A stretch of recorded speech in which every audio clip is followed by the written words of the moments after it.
Hello and welcome, I am Arumba, thank you for joining me. Let's do another Arumba's Assay, this time as Japan in patch 1.26.1, the Delhi patch. Alright, so this assay is going to be a little bit different than the other ones. I'm going to try to put everything that's pertinent to the assay into a single episode. I'm actually going to edit, believe it or not. So the way this is going to work is I'm going to go through my list of things that I would change, go through the things that the guy who submitted the save wants to see done or wants help with, and then I'm going to play the game for a little bit on my own time, maybe interjecting some of the cuts from that. And then at the very end of the episode, show the net effect of after having tweaked the save for a little bit. So hopefully everything that's important will be condensed into a single episode, and I'd just like to see how you guys receive this type of content. I think it would be better than playing for a random number of episodes at slow speed and things like that. I'm still going to give you like the overarching plans and goals and like how I would do it. I just don't feel like you need to see all of the actual individual clicks. Like when I say I'm going to mess with the estates, I think you guys know at this point what I'm going to do. I'm going to milk them. I'm going to tweak the numbers, try to tweak this a little bit here, get the clergy tax up to 20% modifier, get the trade tax up to 20% efficiency modifier, etc. That kind of thing. So we'll go from there. So first things first, this save was submitted by a gentleman named DartPokeMM. He is playing as Japan. He was going for a bunch of achievements, things like multiculturalism down under, a golden empire, as well as some Japan-centric achievements, namely made in Japan and Sakoku law. The scenario is this: he's got a fairly well-off united Japan. He's got some tributaries. Ming has recently attacked Siak, one of his tributaries, and he's like hoping to defend him. He has not yet really done much with Korea. Looks like he did beachhead into Pijin, which is kind of nice. He's also got this province up here, which used to be owned by Ainu, and so he's got potential land up here to cross with. Looks like Korea's been having a good game. They've got a lot of money. I'm seeing lots of manufactories everywhere for him. His primary goals are to defeat Ming, defeat Korea, and claim Jeju as well as the continental lands. Modernize, because the Koreans and the Mingans are, well, actually it looks like he's doing okay against Korea for the most part, but Ming is ahead of him on tech. He's got like 3 levels of admin tech advantage. He's got 1 level of diplotech and 2 levels of military tech. Nope, 1 level of military tech. So he's hoping to catch up in tech. It's kind of tough to do with his awful rulers. It's not his fault, but that's something we'll need to talk about. He wants to try to still circumnavigate the globe, and he would like to preferably keep Siak alive. So I'm going to go through my notes. These aren't in any specific order. I just looked around the map a lot until I found all the things that I wanted to talk about, and then when I couldn't find anything else, then I stopped doing it and then started recording the episode. So first things first is I noticed that we have an open rival slot. That is probably a rival slot that should be used for Ming. At this point, Ming is probably a valid rival, and we should rival him. Even though he's stronger than us, it'll make it easier to pick up alliances with people that he hates or that hate him. Looks like we're already actually allied to the Ottomans, which is interesting. I don't see how the Ottomans are actually going to help us against Ming right now, but it's potentially a useful alliance. So I would definitely, next time we're at peace, set that rival slot. Make sure not to miss that. We're low on power projection. At the very least, by having Ming set as a rival, we could privateer in the Beijing node and hopefully get power projection above 50 for extra monarch points. That would be a good way to try to get caught up on technology. Next thing is we are 4,163 ducats in debt. We have 9 loans, and this is like my primary concern with the save, is that we do not have a good economy right now. Or rather, our economy is good, but it's not being really run in a good way where we can actually have the benefits of having positive income in a good economy. So we're going to do a bunch of things to tweak that. I'm going to continue to go through my list, and some of the items in the list will affect this. But in the end, I'm going to show the before and after of income and all that stuff at the end of the episode. So that's the biggest concern. It would take 50 years to pay off this amount of debt, 4,163, with a net income of 7 ducats, not factoring in recurring interest, which is going to happen because 50 years, each loan's only 5 years long, so they just keep renewing on top of each other over and over and over again. And we also pay 3.5% interest. So every time we take out a loan, we're paying, like, what would that be? 12.5 or what? 3.5 times 5. 17.5% of the principal gets consumed in interest. So it's a crippling amount of debt. Not quite enough to justify looking at a bankruptcy, but it's a lot. So that being said, money is the biggest problem. So we're going to do things like this. Right now he's got tributaries. He's demanding military points from some, diplo points, admin points from others. I would say if you have issues with your economy, everybody should be giving you money. Until we get our debt paid off, we're going to go just money, money, money, money. I did notice that he has been demanding things like tribute from them. See in there the demanded additional tribute, plus 53.1%. So we know he's been using that mechanic. I would still milk them even more if I could, like demand additional tribute from this guy. Let's demand some tribute from this guy. You can push them right up to 50%. And honestly, they can also be disloyal, and that's okay too. Like, we have a diplomat free that's doing nothing. One thing I like to do is you can sort by opinion and improve opinion with the people who are the closest to 0, so you get the most value out of your diplomat. But also something like this guy who's on 50 liberties there right now. If we just improve relations with him for a little bit, that will fix it. So let's go ahead and improve relations there. We have currently how many relations? 4 out of 5 relations. We are married to Majapahit. We have a royal marriage alliance guarantee with Pasai. Royal marriage with Siak and Tidori. Okay. That's all fine. We could use the other relationship slot if we wanted to...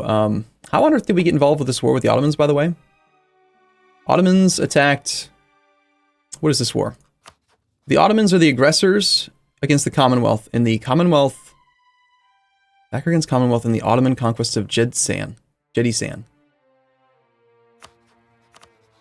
Huh. Like, we're not allied to the Ottomans. How did we get in this war? Were we allied to the Ottomans? Ottomans hate us. Honored alliance, +7. So there was an alliance. I guess somehow we honored the alliance, but then the alliance got broken and then they became hostile and now we're not friends anymore or something. So there's no reason for us to stay in that war. We'll try to get out of that as soon as possible. I'm going to start paying off loans. So we'll go ahead and spend the money that we can on that. Next on the list is state slots on territories. So I think this is a common problem for a lot of players. They don't use all their state slots. We have 22 states and 32 state slots. That means there are 10 more state slots available. Even something like this province here, where the province itself is making... I think before I started the save, I tweaked this. This without the state slot is at like 0.08 ducats a month that it makes. If you make it into a state, you make 0.14 and you pay maintenance of 0.07. So you're only making 0.07 now, which is less, right? So you shouldn't do it. Well, yeah, but you got to remember there's a lot of side effects to having a state with lower autonomy, even if you don't core it. I'm not talking about coring this, but just by making the autonomy 50%, we gain manpower, force limit, both naval and land, sailors, and trade power. So, like, just for that reason alone, I would recommend using every state slot that you can. I would go with, like, north, this thing up here. We should turn that one into a territory, or into a state, rather. Again, we don't have to actually core these things yet, but we should at least use them. In the state of Visayas, you make that into a state. Taika something or other. South Sulawesi something or other. It'd be great if this thing would sort properly and just go to the next one. Alta California. Okay, so we're starting to colonize over into the California region. This is a completed province with 10 development. And again, we don't need to full core this. This will become a colonial nation at some point. But just by turning on the state and then ignoring the alert about coring, we can get more manpower and force them out of these provinces. So I would be happy to do that. Timor State.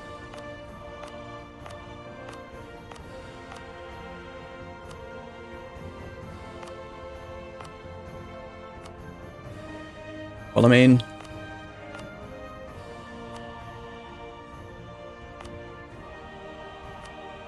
How are we doing now?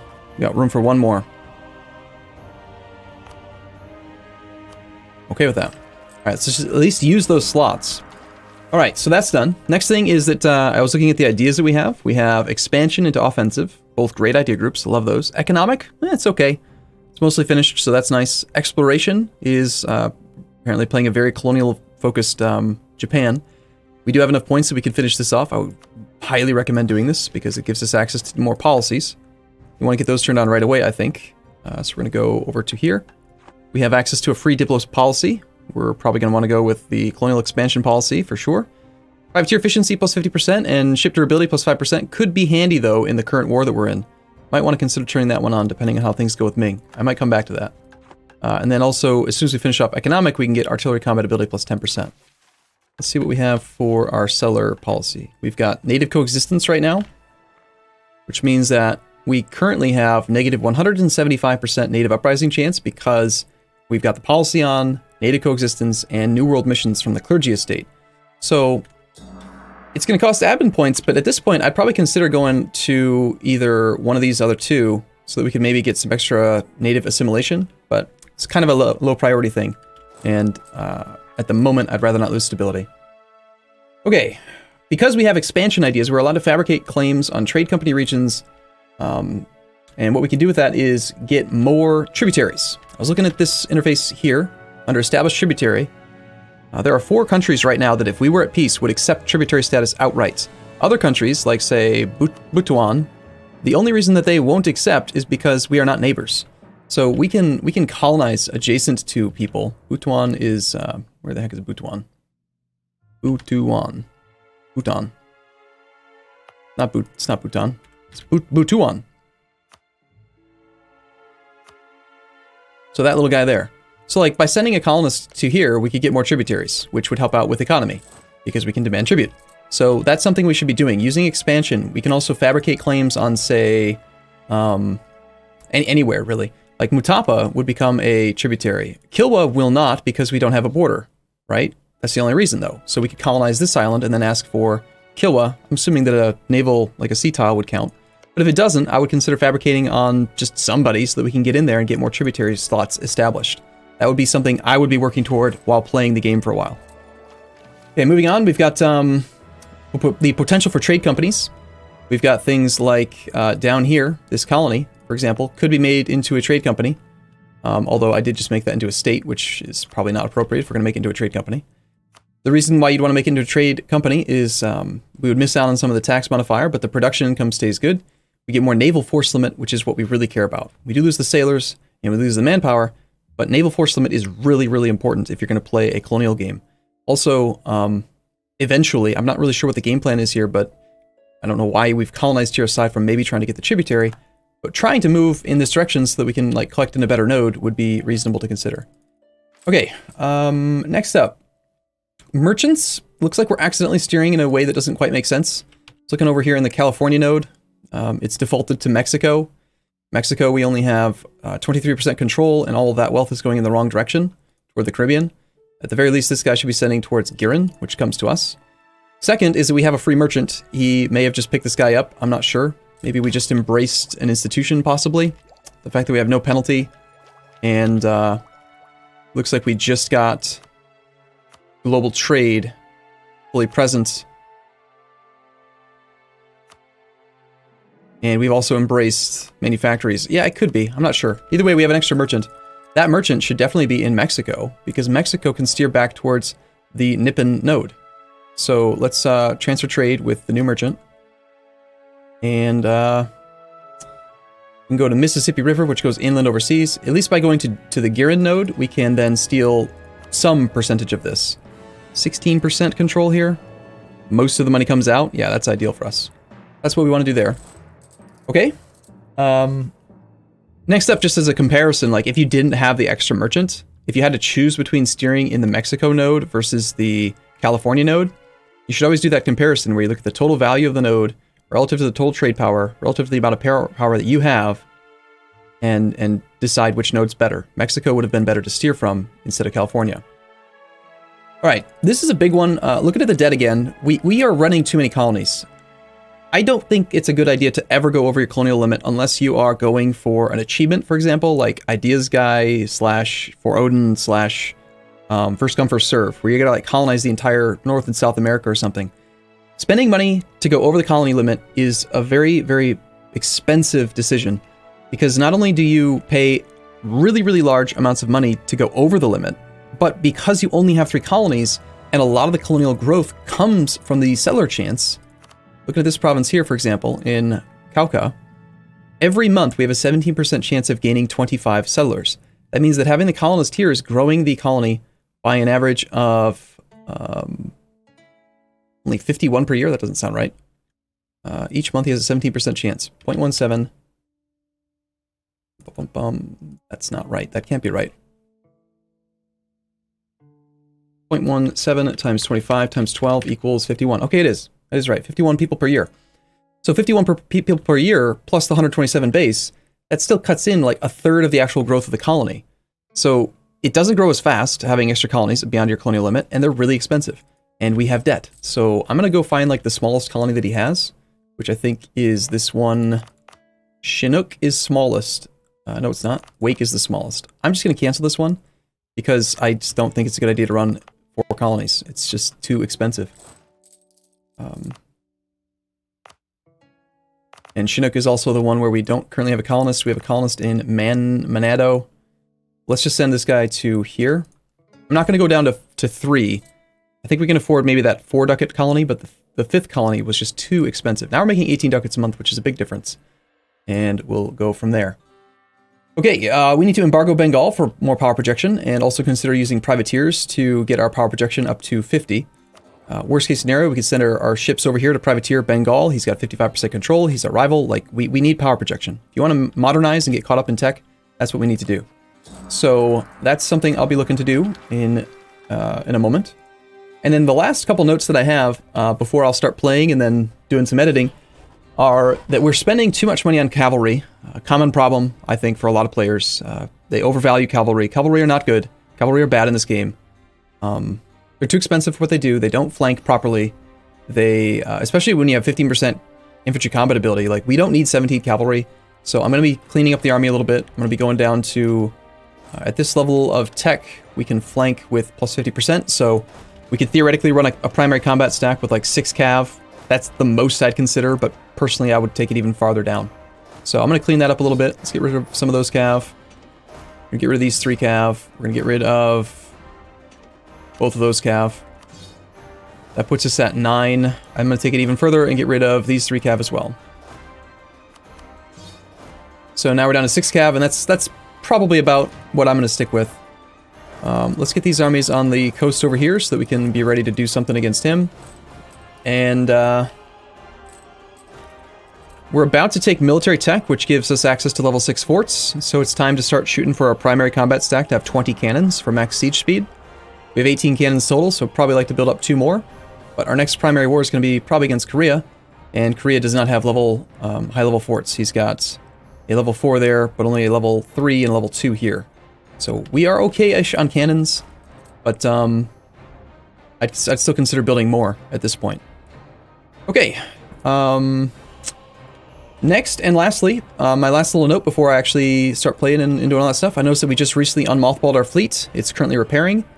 We are in a province, though, that has no shipyard, while we have a subject who has a shipyard right here. When we go dock up in his port so that we can get our repairs a little bit quicker and try to beat Ming. And then the very last thing I want to say is just trying to assess this war with Ming. Like, I feel like the player who submitted the file is, like, scared of Ming. If anything, I'd be happy. I'd be super happy right now because Ming has attacked using the blockade ports trade protection CB against Siak. And we have not a naval superiority situation just yet, but we've got the potential to have enough boats. And he can't even take land with the CB. So it's like, it's great, in fact. Once we have naval superiority, because we're at war with Ming, Ming can't protect Korea in a land war, so we can actually use this opportunity to go murder Korea, which is awesome. So that's going to be what I try to do. So with all that being said, I'm going to go and play for a bit, and I will crossfade in that footage and the finisher at the very end. Thanks for watching. I'll see you in a little bit. All right, next up in a preparation to like try to beat the crap out of Ming in this next war, we're going to go ahead and spend some of our money, despite being in debt, to train galleys in like literally every single coastal province that we can. Because most of the battles and the blockades that we need to establish are going to be in the inland seas. And we're gonna just become a naval power. So that is 33 galleys queued up, that plus the 13 we already have, and the 15 heavies should give us, I think, an edge over Ming. Ming's got 21, we've got 13, and with another 33 or whatever it was, it should be enough. It's going to take about a year. So in the meantime, I want to make sure we have our admiral assigned here to protect that fleet. This fleet's going to just be down here repairing, and we're not hostile to anything down here. I want to consider doing something with this state as well. Yeah, actually, I think that we should core that. It's got latent coal. It's going to be a good province anyway. So, all right. Just notice that there are a couple of actual trade hub things that are not getting the bonus. I turned this one back on, turned this one off because there was no trade hub here. I don't know why the trade power thing was on that one. The capital state's good. That's only a level 1 hub though. We should get that thing upgraded. And then this one's also only level 1. We'll turn on the trade power edict in the state. Should pay for itself. And we're at war, so we can't upgrade these, but I would be prioritizing upgrading these as quickly as possible. Also, I don't think we actually have any level 3 hubs, despite having 4 merchants. So that's a huge thing that I would be wanting to spend money on right now for the extra trade power. And, I mean, that's the type of thing that I would definitely prioritize over running extra colonies. You know, saving up that money to do those upgrades pays for itself very quickly in the long run, I think. All right, a couple more things that I've just done. I noticed that we had a level 2 diplomatic advisor at full price, downgraded to a level 1 to save 6 ducats a month at the cost of 1 diplo point. I also noticed that we have on the institution spread edict in most locations. We also have on like missionary strength edicts, even though we're not doing conversions in these places. Looks like just a little bit of micro mismanagement. So we're going to turn off all of these edicts, save some cash. Right now we're paying 7.3 ducats in state maintenance. Let's get rid of that expense.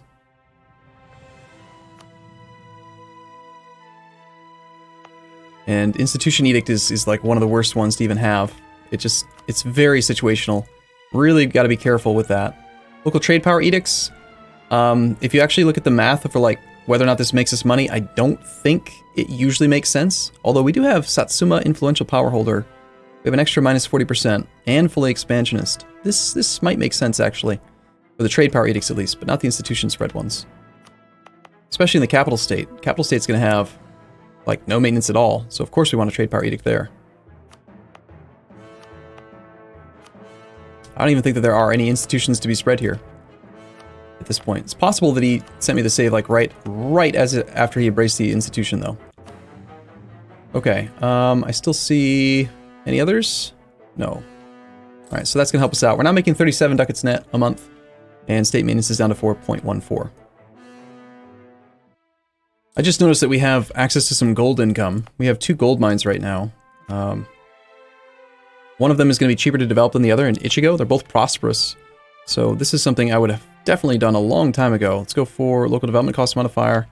We can't make the burgers like happy right now, but getting this thing developed up as high as it can go is, I think, higher priority than trying to get caught up on tech. So let's take that up a couple points, and I'll keep on tweaking the gold mines here. Try to get them up to about 10 development is the sweet spot.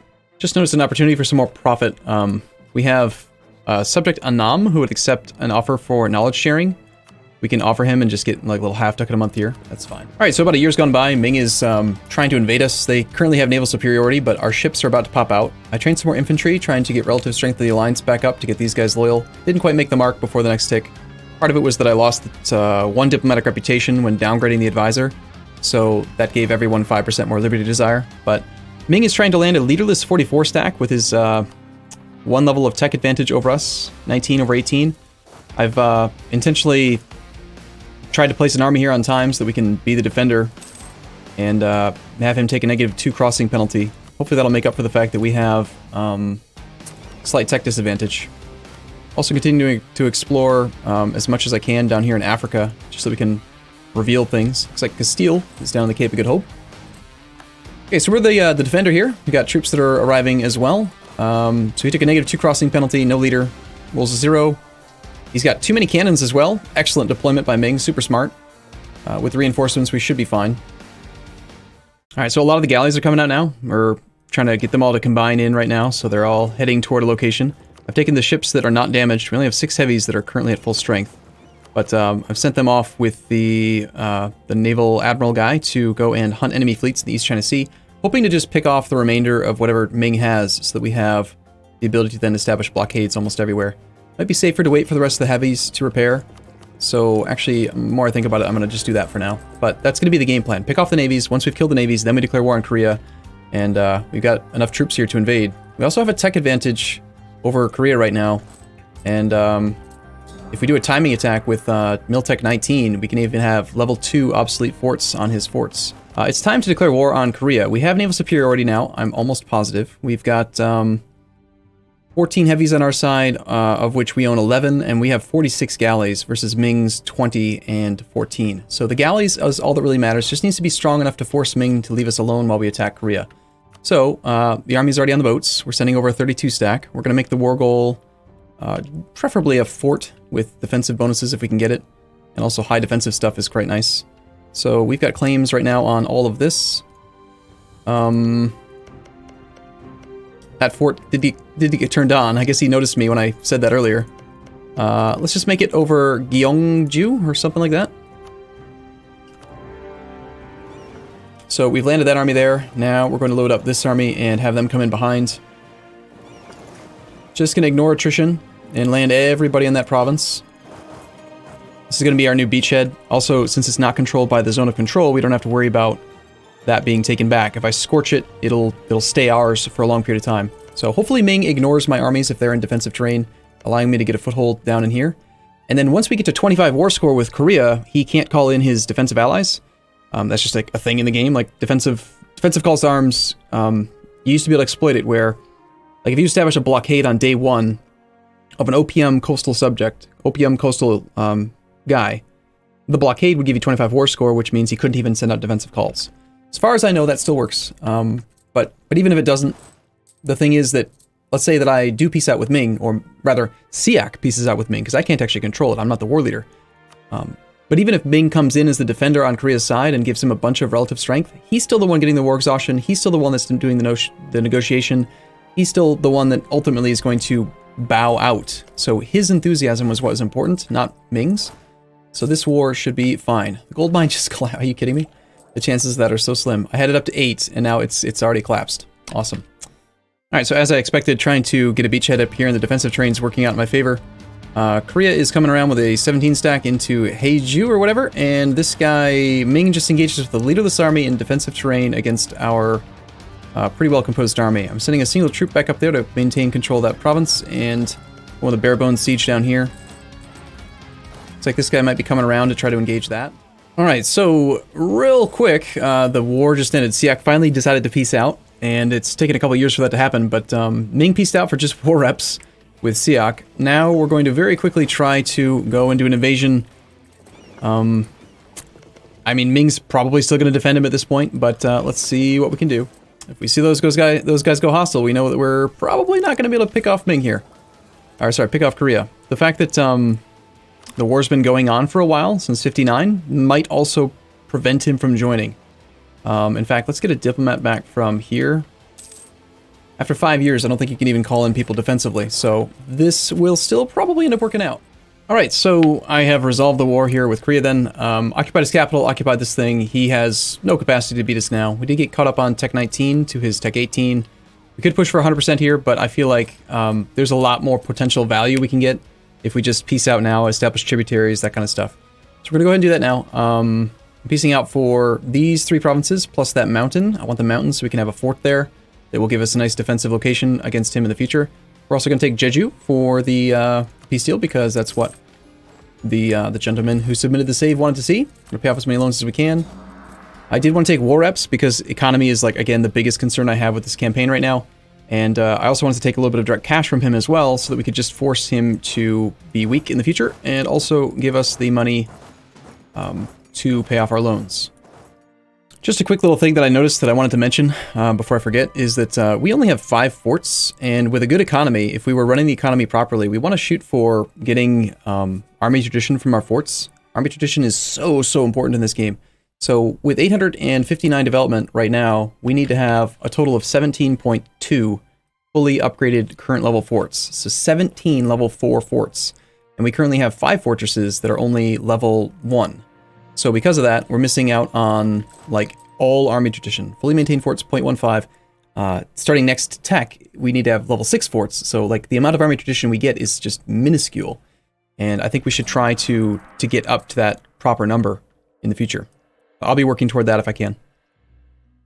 Okay, so I'm going to call it good here. Let's go ahead and take a look at the income scenario that we were at with all of this beforehand. Just 1 second, let me get this pulled up onto the screen.